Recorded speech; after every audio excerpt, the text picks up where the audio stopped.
In Presentation 6B, we will continue our assessment of contemporary society in America, moving into the primary institutions of our literary world, our legal world, and our civic world.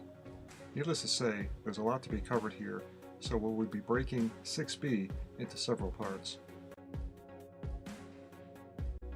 In Part 1, we will cover literary institutional areas where contemporary thinkers intellectually debate and redevelop ideas on our moral and ideological philosophies across all disciplines of human thought. We will also begin our review of the legal institutions, inclusive of government, politics, and the rule of law, which structures assembly and access to our freedoms. Our primary institutions in these three areas reach deeply into our culture, our public and private leadership, and our everyday organizations. These institutions developmentally intersect our lives in shaping private and public morals, behaviors for better or worse. The important question we need to ask ourselves is how well do foundational values exist and guide the leadership and cultural influence within these primary institutions operating around and upon us. Let's take a moment and look at what institutions are covered in each of the three principal towers. First, in the literary institutional tower, we have essentially the intellectual world of our culture. Writings, books, scholarly activities, philosophical inquiries, ideological transformations, and the thinkers in our cultures residing in ivory towers and elsewhere, contemplating deep thoughts and debating one another, whose efforts generally transcend the time of their contribution. Second is the legal institutional tower, where we have our laws and subsequent regulations, political leadership, our judicial system, government, democratic and constitutional rights and freedoms. And third, our civic institutional tower, which is composed of community, neighborhood, and civil associations, the state of race and identity relations at local, regional, and national levels. In terms of cultural circles of society, you can see several important institutions are impacted: the intellectual class, ideologies, philosophies, the professional class, the leadership class, government, legal, and civic groups.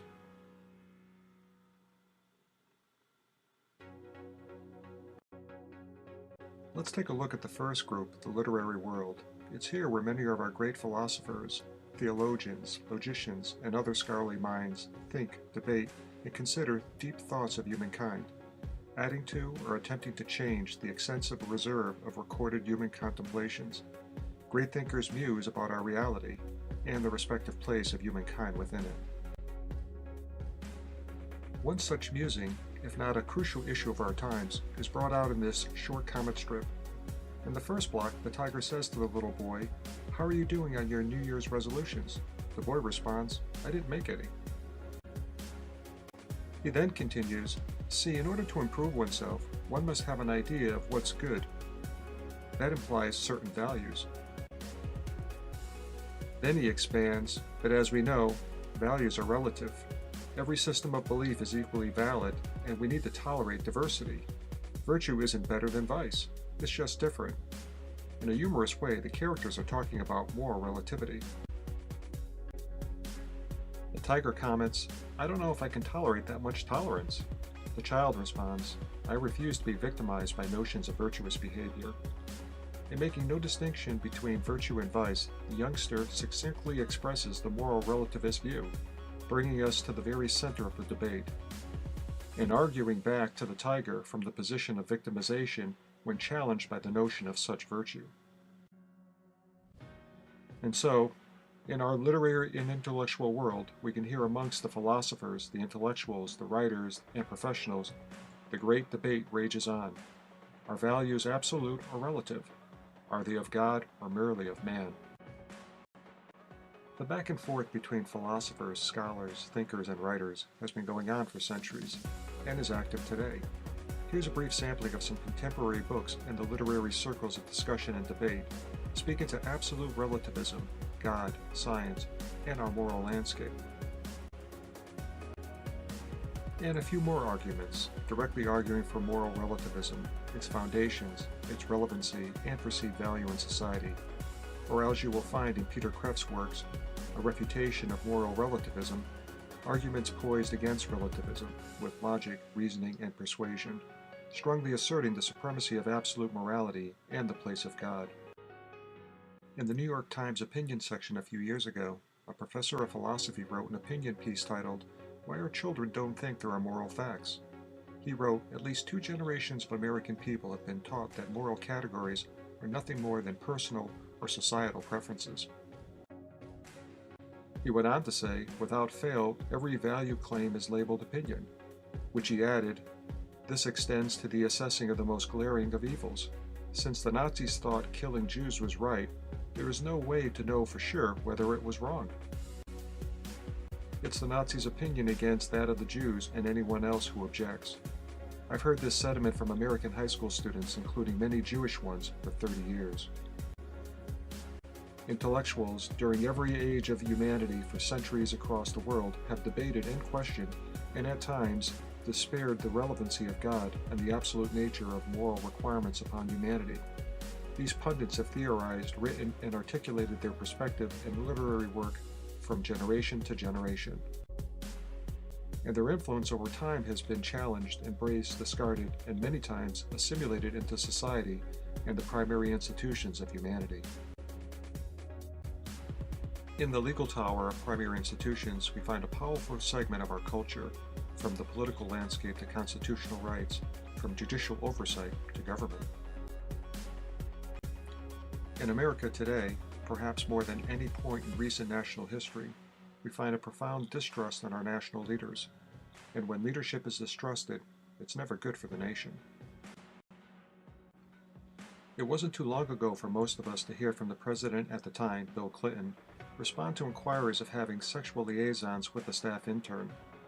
Clinton on national television responded by looking directly into the news camera and exclaimed, "I did not have sex with that woman," referring of course to Monica Lewinsky and the infamous sex acts which have been occurring in the Oval Office of the White House. When the truth is eventually told, the sordid affair destroys any notion of moral character in his office, and more dismaying, in his person. Many years later, a book called Crisis of Character is written and published by a Secret Service agent on detail at the White House. The author provides a rare witness to the ongoings in the Clinton White House. Providing a rare look inside, the author reveals the low character of the Clinton relationship, and more disturbing, provides America with a penetrating reveal of Hillary Clinton's arrogance and low personal standards for civility and character, demonstrating her utter disdain for common people in the White House.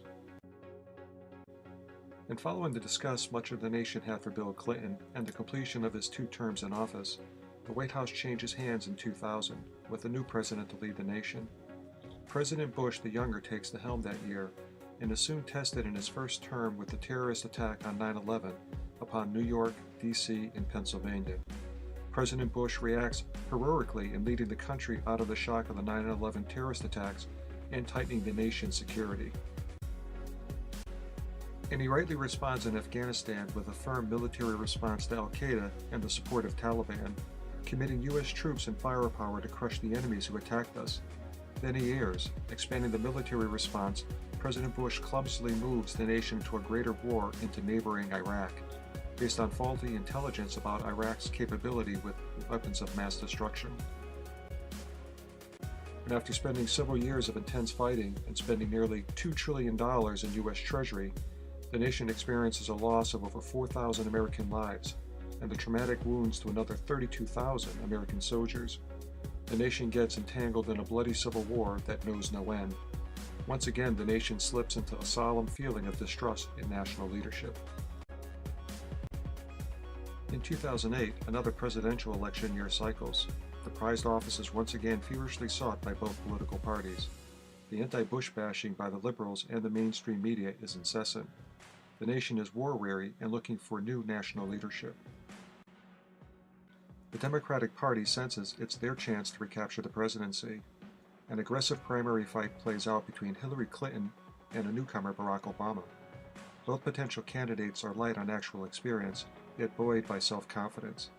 Yet it doesn't matter to a resistive American public. The Democrats and independents lean to either choice, as both were appealing and historic. A first black president or a first woman president? Remarkably, an inexperienced left-wing ideologue, a student of moral relativists from Chicago's Saul David Alinsky, Barack Obama captures the 2008 Democratic nomination, defeating Hillary Clinton in a dog primary. In the ensuing months leading up to the November presidential vote, Obama, a relative unknown, one-term senator from Illinois, a former community organizer from Chicago, rapidly becomes the darling of liberal, progressive, biased, mainstream media. The adoring, fawning media feeds the nation an unfiltered spigot of Obama's adulation and spin. With very little scrutiny by the National Press Corps, the American public is denied an honest vetting of Obama's qualifications to assume the most powerful position on earth. Instead of scrutiny into Obama's background, education, associations, or fundamental beliefs, America gets mainstream media adoration, groveling, and ingratiation.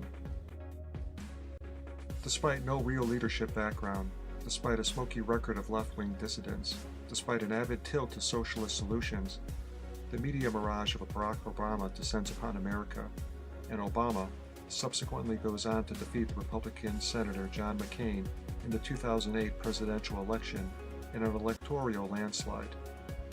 Barack Obama becomes the first African American to achieve the office of U.S. presidency, and the majority of the electorate celebrates. America has voted, and the majority has selected the liberal progressive agenda in its extreme. And then America gets Barack Obama unfiltered. America gets a new president who somehow has mastered control of the mainstream media, a media all too willing to yield their objectivity and truthfulness for shallow access. This compliant media, seemingly convinced to abetting Obama's motives, policies, and actions at every turn, calcifies itself as liberal and biased against moderate and conservative America. The masks are removed. Unfortunately for America, unlike in a typical new presidential administration, the mainstream media doesn't challenge this new president or the people around him. Instead, they fawn over him, grovel, and gush. He's admirably presented on their major networks. Nightly news, week after week, month after month. His policies are supported and not closely inspected.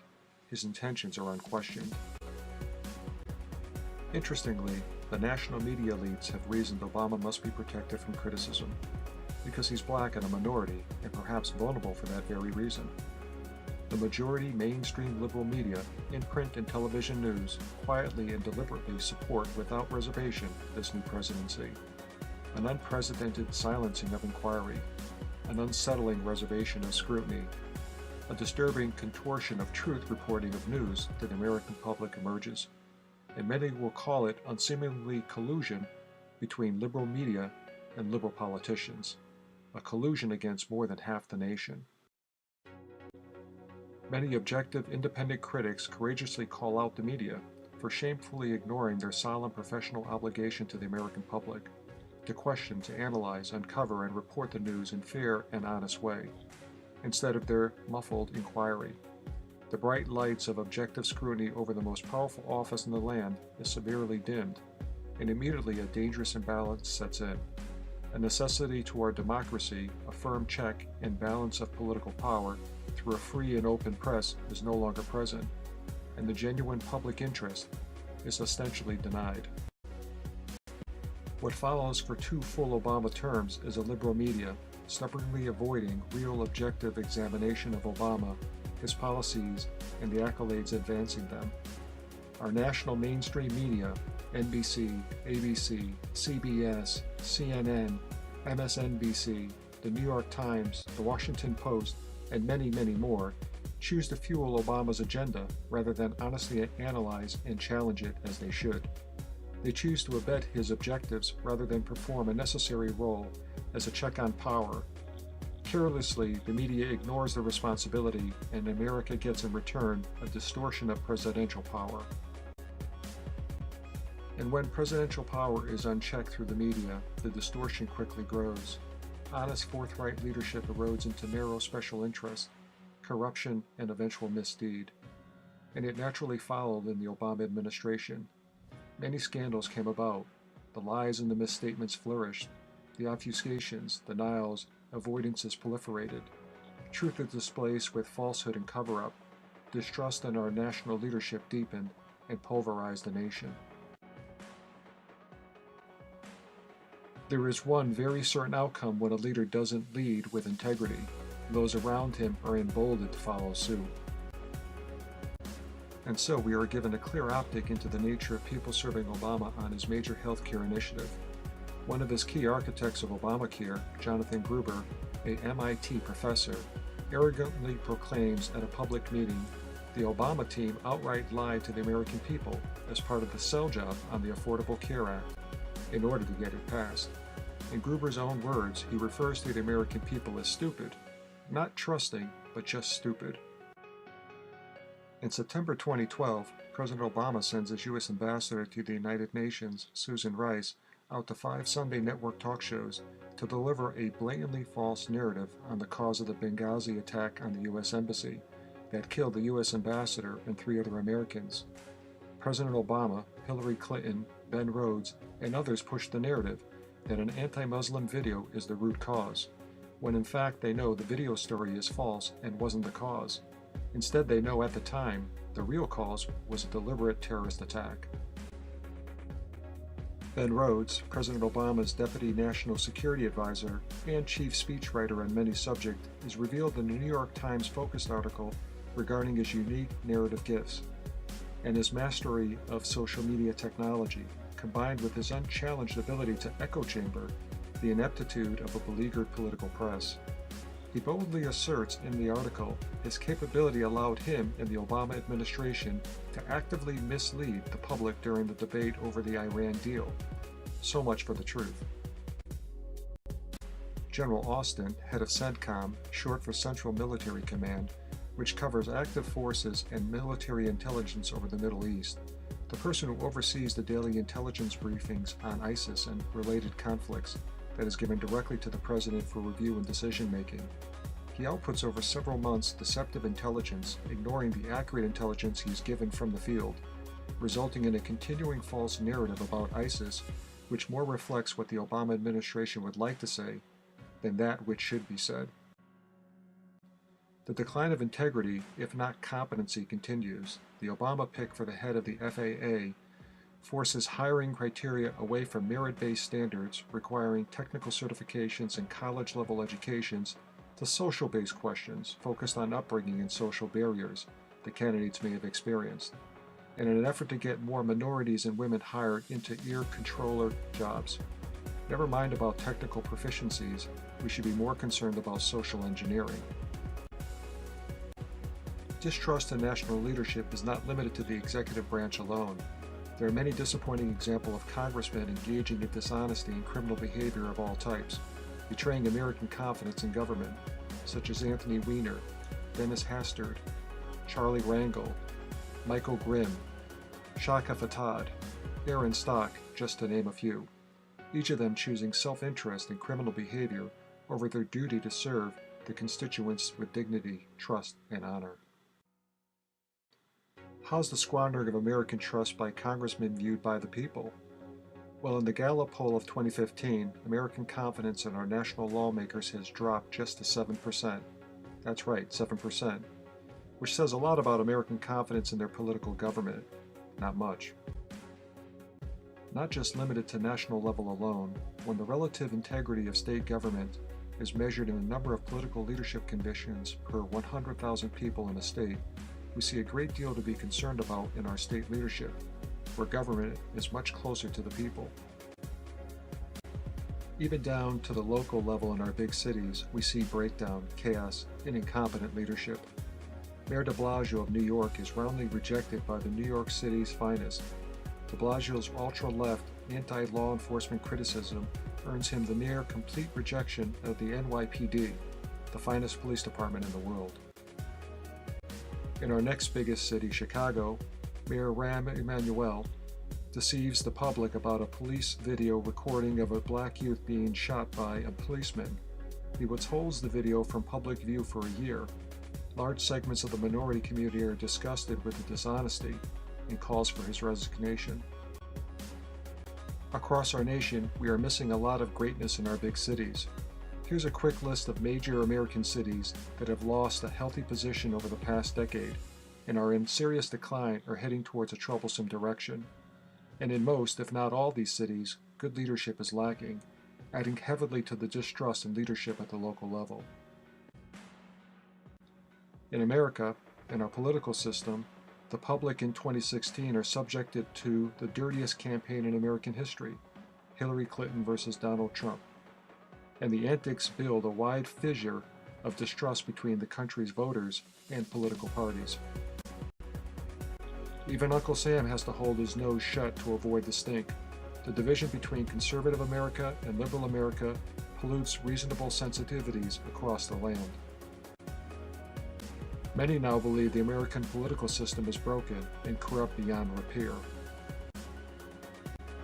And as our 2016 political race recently demonstrated, politics in America, always rich in exaggeration and artifice, has shattered the glass. We are now beyond the pale of reason. The deceit, the collusion, and moral relativity has grown deeply into the fabric of our culture, reaching new heights of dishonesty and slander, and outright disdain for our national laws and the integrity of our government. Hillary Clinton, as the Democratic candidate for president in 2016, was dogged by skepticism regarding her honesty, and a vast majority of America, when repeatedly polled, simply did not trust her. 68% of those polled did not feel she could be categorized as honest and trustworthy. Little wonder America gets such an impression of dishonesty and likely deceit.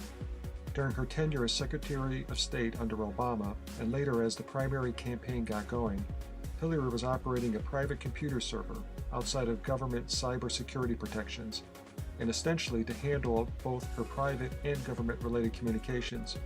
A very problematic and concerning situation. When she is finally compelled to respond to very specific questions about intent, purpose, security, and over 30,000 email deletions on her server, she can't recall the details of her private computer server 21 times in legal testimony under oath. And again, when formally questioned by the FBI about her server, her deletions, and related issues, remarkably, she can't recall specifics, which of course would clarify issues and establish facts, as many as 36 times. Hardly believable. Really? A trained lawyer by profession? Someone who would have us believe she's attentive to details and qualified for the highest office in the land, and her memory lapses are so profuse? Then there's a lot of skepticism about the Clinton Foundation, when Hillary Clinton was the Secretary of State, and the millions of dollars being donated by foreign governments and corporations, along with the questionable amounts of organizations were paying Bill Clinton and her for speeches. Reasonable minds were quite concerned about paid access and paid-to-play schemes, and plenty of examples were pointed out. The Wall Street Journal boldly headlines in one article, referring to the Clintons as grifters-in-chief, unflatteringly criticizing their lack of standards and drawing a line between their charity and their personal enrichment. In another article, the Wall Street Journal openly asked the question, why isn't the IRS investigating the Clinton Foundation? The questionable and dishonest practices were long and sustained. Ties to David Brock's smear machine, Podesta acting against the Catholic Church, Donna Brazile feeding debate questions in advance to Hillary, Patrick Kennedy attempting to influence the FBI, George Soros' involvement in the 26 campaign, likely collusion between Bill Clinton and Attorney General Loretta Lynch, many concerns about voter fraud in liberal Democratic cities, and perhaps the most damning, the heavy bias and collusion of a liberal mainstream press in favor of Hillary throughout the campaign. On the other side, we had Donald Trump, someone disposed to name-calling, belittling, and blatant in-your-face politics. Hardly the stuff of a statesman.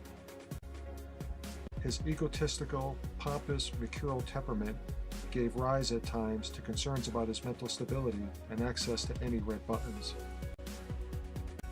And perhaps most disconcerting to many Americans was the comments made about women, in a secretly taped video in a bus between Trump and a young Hollywood commentator, sneakily obtained and then leaked the week before the election for maximum effect. However, the comments were made.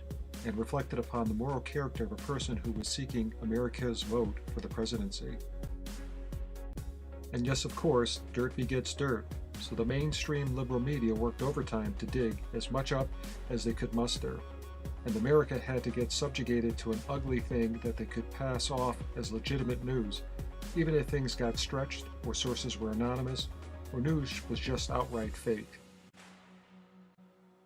And so the raggedy American political process proceeded on through November 8th, Election Day, with an anxious public each day awaiting the latest breaking news and possible scandal. Major networks eagerly broadcasting every clever twist of the truth they could muster. Anything and everything to influence the pliable minds of America. Announcing any new twist to scandal and intrigue. Was the FBI after Hillary? Were the Russians helping Donald? Was the DOJ in collusion with the Clinton camp? Was Obama interfering? What is WikiLeaks saying? Not surprisingly, the national liberal media surrounds their progressive candidate, circling their wagons about her, protecting and insulating Hillary from the swirling scandals threatening to collapse her candidacy. NBC, MSNBC, CNN, CBS, ABC, NPR, PBS, The New York Times, USA Today, Wall Street Journal, The Boston Globe, The Washington Post, Chicago Tribune, The Los Angeles Times, and a host of others coalesce around Hillary's camp and ward off any serious scrutiny, any deserving inquiry, much as the same as they had done for Obama the prior 8 years. They know their game well, as they've honed it for over 2 decades. And they relentlessly attack Trump, like sharks in for the kill, concentrating their combined power and reach to over 27 million nightly viewers, and millions more who read the newspapers. Feeding smears, untruths, anonymous source rumors. Sometimes they get it right, but it's calculated. Anything at all if it serves to discredit and destroy the Trump campaign, especially Donald himself. Many cry foul, but the combined power of the national liberal media is formidable and arrogant. Trump has but Fox News to defend him, not because Fox is in Trump's camp, but because Fox has integrity the other media outlets squandered long ago. The Media Research Center analyzed and reports the mainstream media of ABC, NBC, and CBS pounces on Trump with massive negative coverage. In the reporting period analyzed from July 29, 2016 to October 20, 2016, the number of negative reports on Trump are 623, clearly dominating the news coverage. And what would make it considerably worse would be if it included CNN and MSNBC in their analysis and extended the coverage through November 7th. Many conclude there is a clear calculated bias against the Trump campaign. Decidedly, the national liberal media keeps their collective support around Hillary, and Trump becomes the relentless target of ridicule, muckraking, and derision.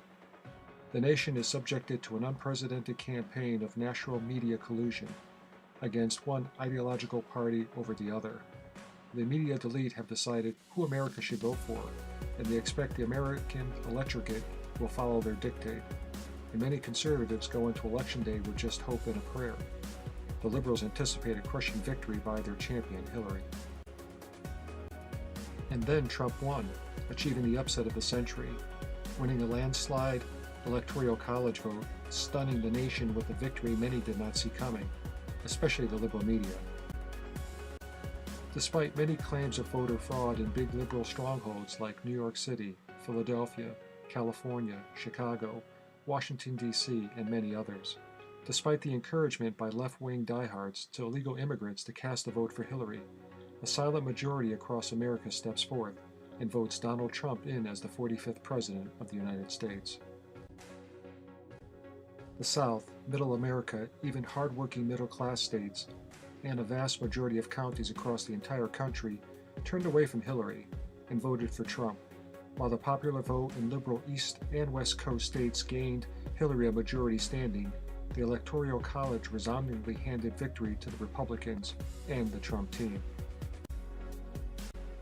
And what happens? The liberal progressive media pundits predicted a stock market near crash if Trump wins, a sly attempt to scare voters away from the Trump candidacy.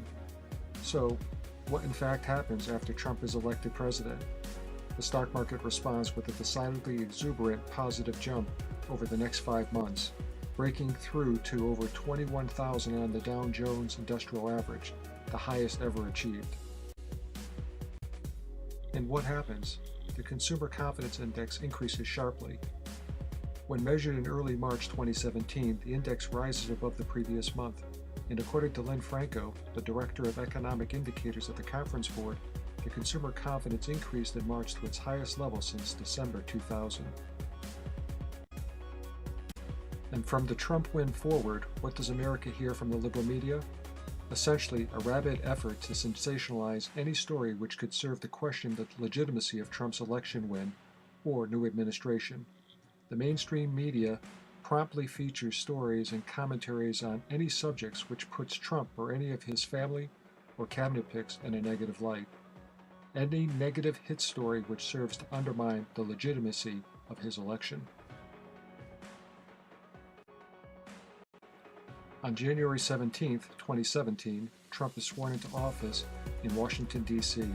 Hundreds of thousands flocked to the inaugural, eagerly looking forward to new leadership for America, a new and promising direction for the country, and as they have done for decades before, celebrating a peaceful transition of power in the world's greatest democracy. Jimmy Carter, Bill and Hillary Clinton, George W. Bush, and Barack Obama are all there, extending the handshake of friendship and commitment to liberty with Donald Trump. And on the perimeter of the inaugural ceremonies, moral relativists, anarchists, and angry die-hard liberals convulse, ostensibly to protest, but instead quickly degrade into planned destruction of private property and threatening disobedience. Across the country, liberal Democrats are disillusioned, sulk, protest, angrily seek disunity. California threatens to secede. On college campuses, counseling is offered for those who find it difficult to cope. Coddling snowflake adults with therapy classes, toys, safe spaces, and comfort activities to reassurance and heal. This ends part 1 of our contemporary review of the literary and legal institutions in society. Please go to the next presentation in our Awaken 25 video series, 6B Part 2, as we continue with our assessment of both the legal and civic primary institutions in America today.